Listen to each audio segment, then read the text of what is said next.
Selamat siang. Berada di rumah diskusi kembali di Lau TV. Kita bersama dengan Kiai Iksan, Mas Iksan, dan Mbak siapa? Mbak Ari dari LKP 3A Fatayat NU. Kalau Mas Iksan jelas batiknya PKK Kabupaten Magetan. Iya. Tidak bosan-bosan saya membahas perundungan anak, bullying, kekerasan buat suami istri. Tapi kenalan dulu Mas Iksan ya. Oh iya. Mbak Ari, makasih ya datang dari Lembean ke Magetan di rumah diskusi. Mungkin ke Mas Iksan dulu di Pokja 1 di PKK Kabupaten Magetan ya. Iya. Ini yang saya nggak habis pikir, PKK ternyata ada kiainya juga. Oh, iya. Mungkin bisa dijelaskan di Pokja 1. Iya, gini. Tapi sebelumnya terima kasih ke Dinas PPKB Kabupaten Magetan. Kita selalu disupport untuk kegiatan ini. Mungkin Mas Iksan jelaskan tentang PKK Pokja 1. Oh iya, nggih. Ya sebelumnya gini Mas Agus. Assalamualaikum warahmatullahi wabarakatuh. Saya Iksanuddin. Saya anggota tim penggerak anggota dari P2TP2A yang perwakilan dari PKK. Jadi di P2TP2A itu kan ada berbagai elemen ya. Semuanya terlibat, baik itu dinas instansi, ormas, terus kemudian organisasi kemasyarakatan ya. Terus kemudian juga misalnya seperti Polres, Kejaksaan itu ada, termasuk juga di dalamnya PKK. Nah, kebetulan saya yang dari PKK itu ikut tergabung. Lalu kedudukan saya di PKK itu saya sebagai anggota Pokja 1. Sudah berapa tahun gabung di PKK? Dari tahun 2018. Aduh, berarti udah 2018 ini udah 7 tahun. Sudah lama. Nah, di PKK itu begini, mungkin tadi Mas Akil tanya, oh ada kiainya. Sebenarnya bukan kiai. Jadi begini, PKK itu kan identik dengan perempuan ya, dengan perempuan. Namun sebenarnya tidak gitu ya. Nah, untuk yang laki-laki pun boleh. Untuk di Magetan itu setiap Pokja itu ada laki-lakinya. Nah, kebetulan yang di Pokja 1 itu yang laki-laki saya. Berapa laki-laki di PKK Magetan? 7 kalau nggak salah. Ada 7. 7? Ya, 7. Jadi ada yang satu Pokja itu ada yang 2 gitu ya. Nah, laki-lakinya itu. Nah, jadi kan ada 4 Pokja. Nah, itu ada yang 2, ada yang 1, ada yang 3 gitu laki-laki. Tapi sebelum ke permasalahan, kenapa Yai Iksan bisa tergabung di PKK? Ini anehnya di sini. Ya, ini tidak lain dari kedinasan. Jadi begini, PKK itu kan minta kepada Kemenak untuk satu perwakilan dijadikan anggota tim penggerak PKK. Nah, dari Kemenak itu yang ditugasi saya. Iya, jadi ini kalau nggak boleh milih ya Mas Agus. Kalau namanya dinas ini ditugaskan ya, harus mau. Iya, sudah turun surat tugas ya. Berangkat gitu. Enggak gemulai loh ya. Tapi alhamdulillah begini. Seperti Mas Agus tadi sampaikan ya Kiai kok dia ternyata kehadiran saya di PKK itu juga bisa mewarnai. Artinya yang tadinya mungkin tidak seperti doa dan sebagainya itu ternyata ada yang dijujuk gitu loh. Oh ya. Doanya Pak Iksan. Ya, itu biasanya acara-acara yang besar, yang itu doanya udah serahkan aja Pak Iksan ya begitu. Dan enggak bingung lagi nyari itu salah satunya gitu. Terus kemudian memang ada kesinambungan di PKK di Pokja 1 dengan di Kemenak. Karena Pokja 1 itu kan stressingnya kepada penghayatan dan pengamalan Pancasila, terus sama gotong royong. Yang mana di situ ada pembinaan secara mental ya, jadi secara rohani gitu. Itu ya. Iya, jadi makanya nyambung juga gitu loh, Ya. Nanti disambung lagi. Ya. Ke Mbak Ari, LKP 3A itu apa sih di Fatayat NU? Ya, LKP 3A itu di Fatayat NU adalah lembaga konsultasi perlindungan perempuan dan anak. Jadi kita adalah apa? Yang mendampingi. Misalkan ada korban kekerasan KDRT, terus kekerasan pada anak, itu kita sebagai lembaga konsultasinya, pendampingannya. Dan Mbak Ari ketuanya? Ya, alhamdulillah ketiban campur untuk menjadi ketuanya. Berarti sering di lapangan Mbak hari ini? Ya bersama dinas itu juga, dinas PPKB ini tuh sering kita berkolaborasi dengan bio untuk pendampingan kasus-kasus. Dan pernah banyak kasus yang sudah ditangani? Ya sudah banyak sekali kasus ya, terutama ya kadang kan kita pasti hubungannya dengan anak ya. Kadang ya?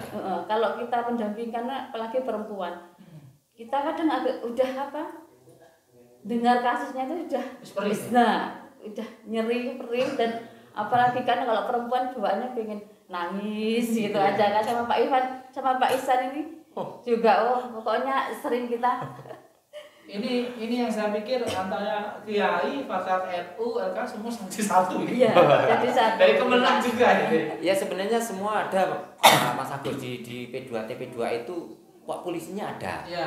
Jaksanya juga ada.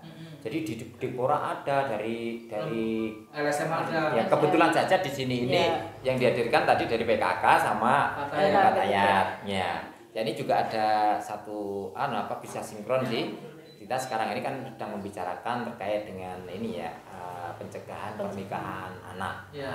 Pencegahan pernikahan anak. Iya, karena ini masih marak gitu. Jadi begini Mas Agus. Mau tidak mau pernikahan anak itu beda dengan pegadaian.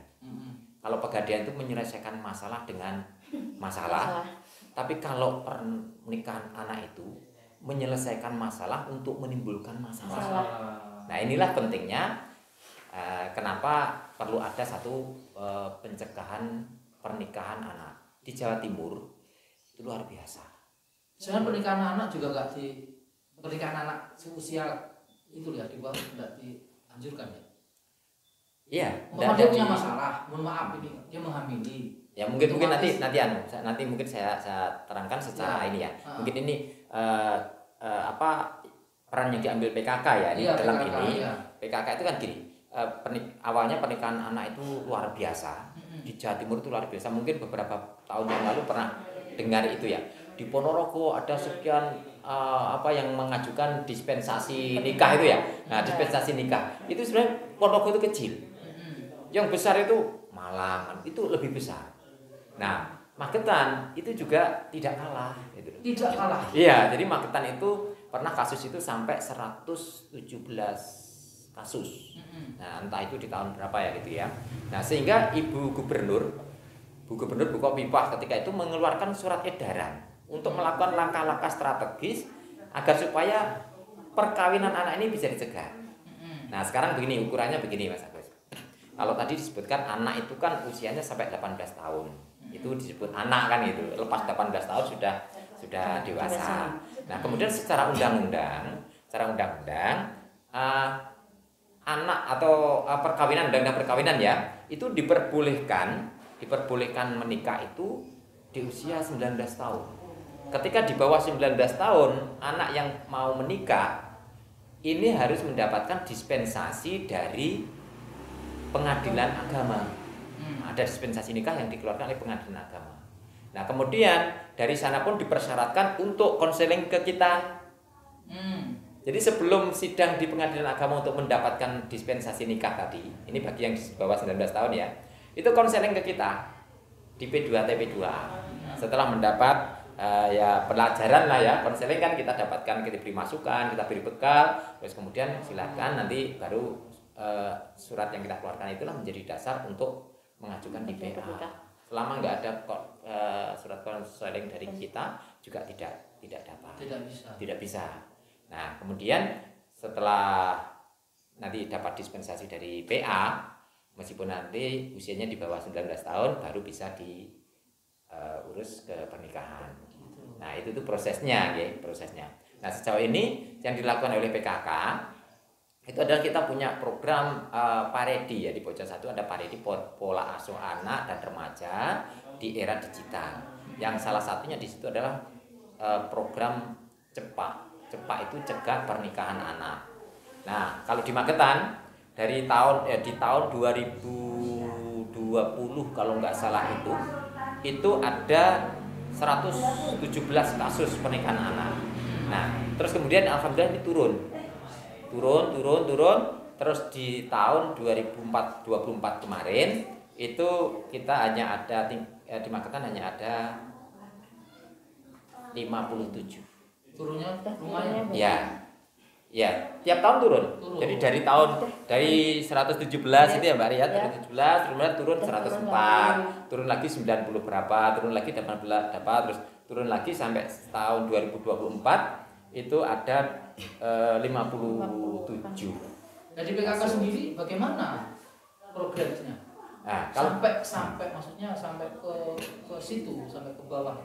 Ya, di PKK sendiri kan ada ini ya, ada struktur organisasi kan gitu ya. Nah, ya kita adakan sosialisasi di tingkat kabupaten. Oh, iya. Kita punya kader-kader kan. Nah, kemudian mereka membreakdown lagi. Yang dari kecamatan kita undang, terus kita berikan itu sosialisasi, terus langkah-langkah pencegahan. Nah, kemudian mereka membreakdown lagi ke bawah. Iya. Nah, membreakdown lagi ke bawah. Gitu. Nah, ya ini kasusnya turun. Jadi langkah-langkah yang dilakukan oleh PKK itu nanti itu seperti itu.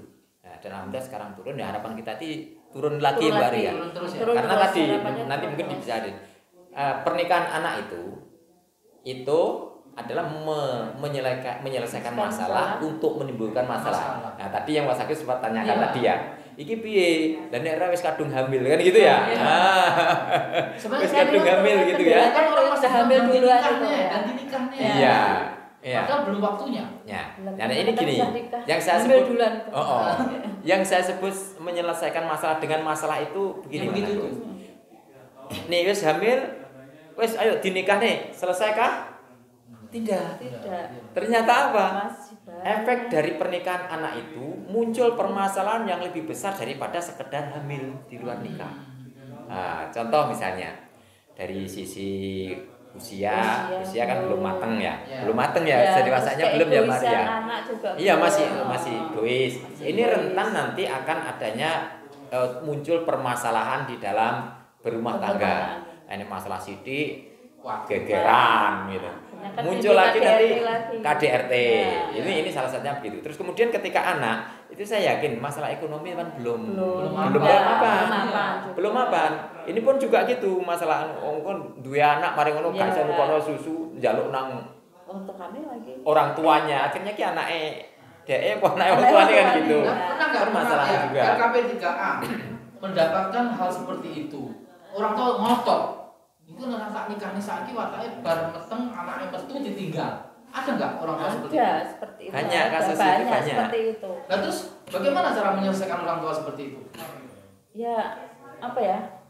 Karena kan kita juga harus begitu pentingnya peran orang tua terhadap anak. Ya kita harus bisa bahwa anak ini belum mampu untuk melakukan ke jenjang yang berumah tangga. Apalagi nanti anak kalau sudah hamil kan punya anak kecil, kondisi orang tua juga belum mampu, kan belum mampu secara emosional, secara ekonomi, itu jadi kan berdampak buruk juga terhadap mereka. Gitu ya. Pak Iksan, ada nggak yang ngotot banget dan sampai bikin emosi teman-teman yang di LP ini? Nek ke kita kan begini, ketika ke kita kan kita konseling ya. Nah, terkait dengan mereka nanti bisa lolos nikah dan tidaknya di PA. Di PA. Iya. Nah, jadi nanti ketika PA sudah memberikan dispensasi kepada anak tadi, otomatis nanti KUA akan menikahkan dengan dasar itu tadi. Nah, dan rata-rata yang begitu yang kasusnya yang banyak itu karena sudah hamil. Ya, sudah hamil dulu. Dan di masyarakat penyelesaiannya adalah mungkin hamil tak nikah kan gitu. Ya. Kalau sudah hamil ya. Tapi setelah nikah itu tadi, setelah itu nanti permasalahan timbul. Nah, ini cerita saja Mas Agus ya. Mungkin yang sampai bikin judek ya. Ini sekedar cerita saja ya, sekedar cerita. Sekitar bulan Mei atau bulan Mei itu konseling di P2T P2A. Terus akhirnya dia konseling, setelah itu ya karena sudah hamil duluan tadi, terus ke PA, terus akhirnya nikah. Nah, nikah. Anak belum lahir. Ini sing lanang ki wis selingkuh. Wis pacaran lagi. Itu ada yang begitu. Apalagi kok nunggu anak lahir terus nunggu sekian tahun baru KDRT. Belum lahir itu wis diselingkuhi ada. Nah, inilah mungkin kita perlu memberikan edukasi kepada masyarakat ya, masyarakat apa? Ini coba diminimalisir ya mulai pacaran lah. Pacaran itu diminimalisir. Orang kalau sudah pacaran itu kayak lali, Mbak. Iya, lali. Dia nggak ngerti ini oleh orang, enggak ngerti. Maka dari situlah lihat terobos gitu. Iya, jadi gitu. Nah, makanya sebelum terjadi seperti itu, ya coba diminimalisir anak-anak itu untuk tidak mudah bergaul lah gitu ya. LKP 3A nganggur ya, bukan nganggur lah. Kalau tidak ada permasalahan apa kegiatannya? Kalau saya kan kebetulan ngajar ya. Ngajar di MI. MI. Itu ya? Iya, itu. Ya kalau di LKP-nya apa kegiatan? Di LKP itu kegiatannya dari sosialisasi ke bawah. Itu tiap hari apa? Tiap minggu atau tiap bulan atau? Tergantung. Kadang setiap bulan, kadang setiap minggu, enggak mesti. Kita kan juga punya istilahnya punya kader polling di bawah di tingkat kecamatan di Ranting. Itu kan kita punya. Fatayat NU sendiri sangat open ya dengan kegiatan ini. Makanya kita juga di tingkat polling itu juga kita himbaunya untuk bersama dengan PKK di desa. Kan kadang kalau kasus itu kan kita taunya dari bawah ya. Kalau dari bawah ada laporan kan kita bisa langsung bertindak. Ya kebanyakan yang berkasus itu berani lapor langsung nggak atau jenengan yang turun? Ada yang berani langsung lapor. Itu rata-rata ibu, iya. Istri ya? Istri. Itu perempuan korban. Bapak diajar suaminya gitu ya? Iya. Kalau KDRT saya rasa tidak itu. Nah itu apa? Korban apa? Korbannya itu yang laporannya itu terkait ya karena tadi usia belum matang sudah menikah. Karena dia istilahnya usianya masih anak, terus menikahnya itu ya juga karena kecelakaan tadi, ya hamil duluan. Apakah karena yang laki-laki? Apakah faktor apa ya? Daerah ya seperti itu. Mungkin juga lingkungan juga mempengaruhi. Iya. Pergaulan lingkungan gini, faktor-faktor penyebab pernikahan anak itu macam-macam. Ada kultur ya. Tadi sebenarnya mungkin daerah. Ada satu daerah itu gak endang rabi itu pamali ya, pamali. Nah, itu ada. Terus disebut perempuan. Terus ada dari faktor ekonomi, itu juga ada. Terus dari pendidikan, ora sekolah lapo wis mabekno gitu. Tapi kasus selama ini yang terbanyak itu adalah karena hamil duluan dari salah pergaulan tadi. Kasus yang terbanyak. Nah, di Magetan ini kalau untuk kultur nikah dini kayaknya sudah enggak ada. Kalau misalnya faktor ekonomi lah, misalnya seperti anak dijodohne mergo untuk nanggung utang wong tuane itu juga sudah mulai enggak ada. Nah, yang ada itu sekarang itu yang lebih banyak marah itu adalah karena hamil duluan. Kalau menurut Mas Iksan sama Mbak Ari dengan adanya P2T dan P2A di Magetan apa yang dihasilkan? Ya, peran kami kalau untuk yang pernikahan anak ya, kalau yang di P2T P2A itu kita lebih memberikan bekal kepada mereka yang terpaksa menikah. Terpaksa menikah. Iya, saya sebut terpaksa menikah. Ya. Karena itu tadi. Iya. Iya. Jadi terpaksa menikah, kita bekali, Mas Agus. Jadi kita bekali misalnya, nanti planning keluarga itu seperti ini, nata keuangannya seperti ini, terus nanti dari faktor agamanya harus dilakukan seperti ini. Itu kita berikan di konseling di P2T P2A itu. Di sana timnya juga banyak. Jadi nanti ada juga dari segi kesehatan. Itu kita beri. Dari fungsinya P2T P2A untuk membekali anak yang terpaksa menikah itu ya memberikan edukasi untuk menghadapi berumah tangga. Untuk menghadapi berumah tangga. Nah, itu gitu. Adanya program di dinas seperti ini sangat membantu nggak? Sangat membantu sekali. Sangat diperlukan ini. Bukan cuma membantu, ini diperlukan gitu. Kalau dulu sebelum ada ini bagaimana cara mengatasi mereka? Akhirnya ngomong-ngomong sebelum ini aja. Mereka akhirnya gini. Akhirnya nikah saja tanpa mendapatkan satu konseling ya, tidak mendapatkan bekal. Akhirnya ya ini terjadinya perceraian itu tidak lain ya karena mereka kurang siapnya secara mental, pengetahuan juga belum cukup, mau berumah tangga belum cukup. Ya akhirnya Ini mungkin Mas Agus, di Magetan itu mungkin kita yang jarang orang tahu. Kasus perceraian itu hampir sepertiganya kasus pernikahan. Sepertiganya peristiwa pernikahan. Kalau misalnya begini, menikah di Magetan itu misalnya 5.000 ya misalnya. Itu 1.600-nya itu perceraian. Iya. Itu karena apa faktor?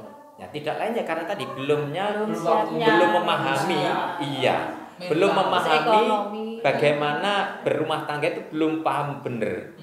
Nah, salah satunya disebabkan ya karena tadi usianya juga belum cukup. Nah, terus kemudian nanti kalau kita ke depannya, kalau nanti rumah tangga itu seperti itu, ya, terus generasi kita yang akan datang nanti seperti apa lagi? Itulah yang kita antisipasi dari PKK itu begitu. Kita mempersiapkan itu bukan cuma menyelesaikan masalah sekarang yang ada, tapi ke depan. Iya, kita ke depan. Kalau anak-anak kita ini, contoh misalnya, kudu niki sekolah, wis gak sekolah, otomatis pendidikan rendah. Ketika pendidikan rendah, kesempatan pekerjaan juga rendah. Penghasilan juga rendah. Ini rentan bermasalah. Iya, makanya kan kita mencarikan solusi gimana? Wes ayo ini anak-anak ini jangan nikah dini, jangan nikah anak, tapi ayo sekolah, selesaikan sekolah. Kalau bisa sekolah yang tinggi dengan pendidikan yang tinggi, otomatis pengetahuan juga luas, kesempatan kerja juga banyak. Otomatis kalau kesempatan kerja banyak dan juga posisinya juga tinggi kan kalau pendidikannya ya. Misalnya S1 kan otomatis pendidikan tinggi, penghasilannya juga tinggi, meminimalisir permasalahan ekonomi di rumah.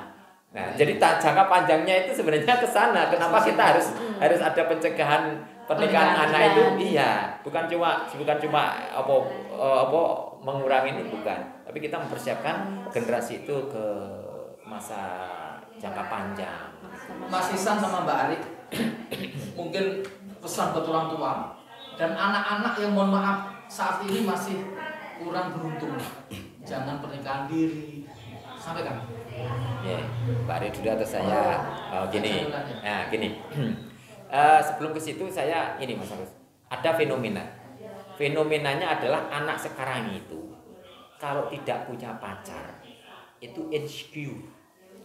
Insecure itu gak pede. Gengsi apa gak pede? Gak pede. Malu. Enggak zamannya. Zamannya gak ada pacar. Pas 4 itu aja SD. Mbuh sapa pokoknya duwe pacar. Loh, betul. Iya, betul. Betul. Saya gini, ketemu anak itu cantik. Putih, cantik, bersih itu pacarnya ke Owela. Loh, saya tanya, "Loh, Mbak, itu pacarmu?" "Iya." "Loh, kamu mau?" "Ya daripada enggak ada." Jadi maaf, sekarang itu ngetren, mereka itu punya pacar. Tren ya, harus punya pacar. Ya, ini punya pacar, ini enggak punya pacar enggak pede. Nah, padahal dari sinilah berawal sesuatu yang bisa melenakan ya mereka. Mereka nanti terlena. Ya, terlena.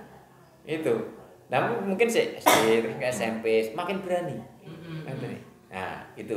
Dan juga fenomenanya Mas Agus ya.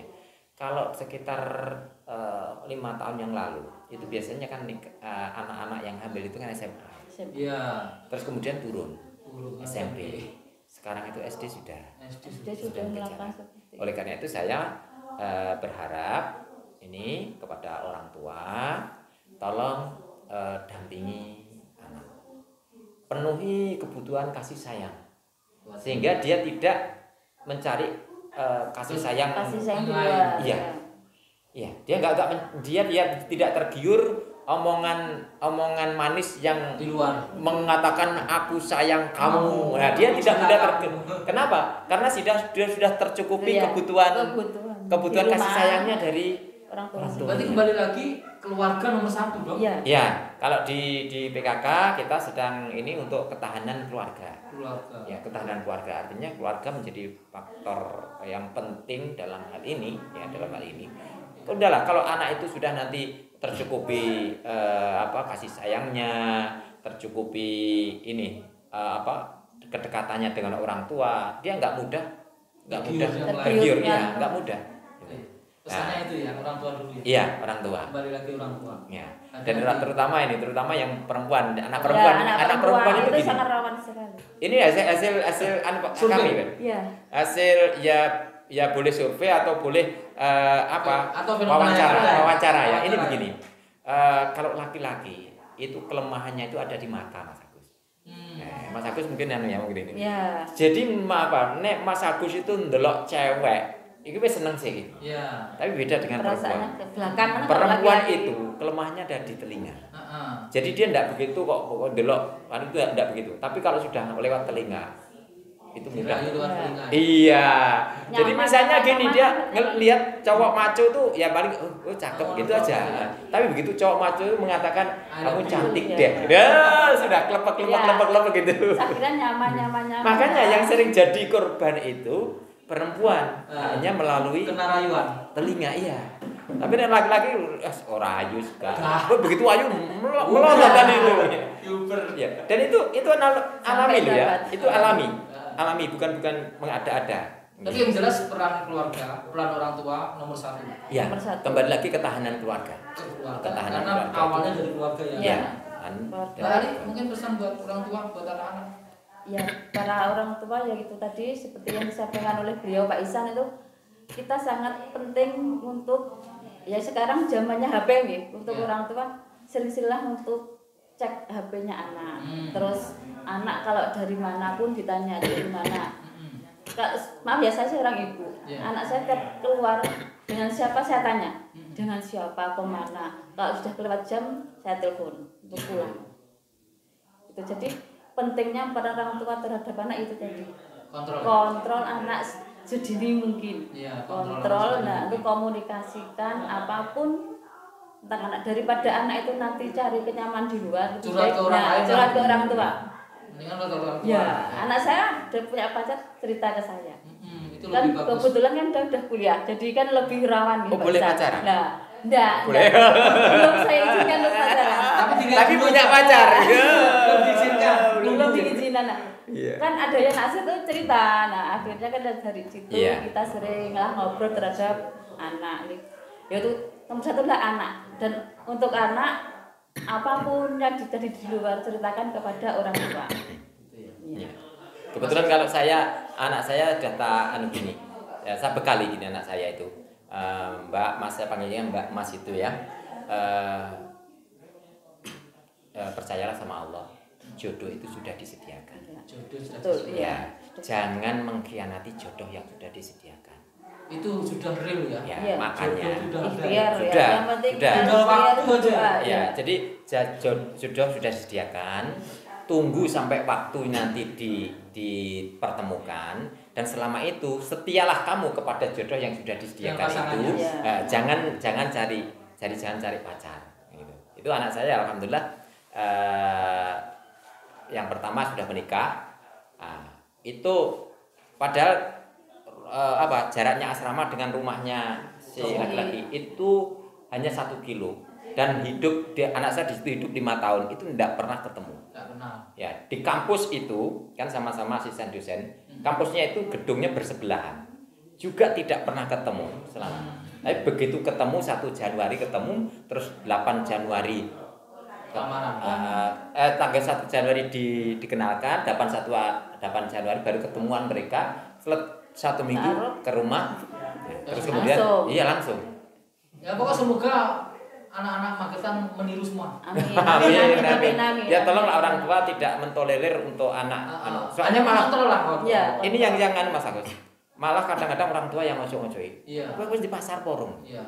Nah, ini padahal awal permasalahan atau awal malapetaka itu ada di sini. Kelihatan ngajak dikasih peluang. Iya. Anak usia SD pun biar gaul punya pacar. Biar gaul tadi ya. Kata enggak gaul kalau enggak punya pacar. Enggak punya pacar enggak kan. Yang tadi udah saya ceritakan, cantik tapi daripada enggak punya pacar harus elek itu. Penting elek payu lah kan. Saoleh. Karena payu itu tadi, gaul tadi loh sudah ngetren tadi. Oke Mas Ihsan, closing buat masyarakat Magetan Mas Ihsan agar anak nyaman dari belenggu-belenggu setan yang terkutuk. Ya, untuk pencegahan pernikahan anak yang merupakan sumber dari permasalahan jangka panjang, ini adalah permasalahan kita semuanya. Oleh karena itu mari semuanya itu kita punya rasa tanggung jawab semuanya. Jadi bukan cuma dari PKK anu saja bukan, tapi masing-masing orang tua, masing-masing keluarga, juga masing-masing masyarakat, ayo bersama-sama untuk meminimalisir terjadinya pernikahan anak. Ini masalah kita semuanya, tanggung jawab kita semuanya, perlu peran serta kita semuanya. Dan kepedulian kita semua. Ya, kepedulian kita semua yang kita perlukan saat sekarang ini. Ya. Mbak Ari dari LKP 3A, Pak Teten, makasih. Mas Iksan dari PKK Makta, terima kasih telah hadir di rumah diskusi. Alhamdulillah senang ini. Semoga nanti kita berlanjut, kita ngobrol-ngobrol lagi. Insya Allah semoga ada waktu yang bisa mempertemukan kita nanti. Terima kasih juga dengan Dinas BPKB, PP dan PA Kota Magetan yang memfasilitasi kita. Semoga tayangan ini nanti bermanfaat. Amin, amin, amin. Kami akhiri bincang siang bersama dua tokoh yang luar biasa. Assalamualaikum warahmatullahi wabarakatuh. Waalaikumsalam warahmatullahi wabarakatuh.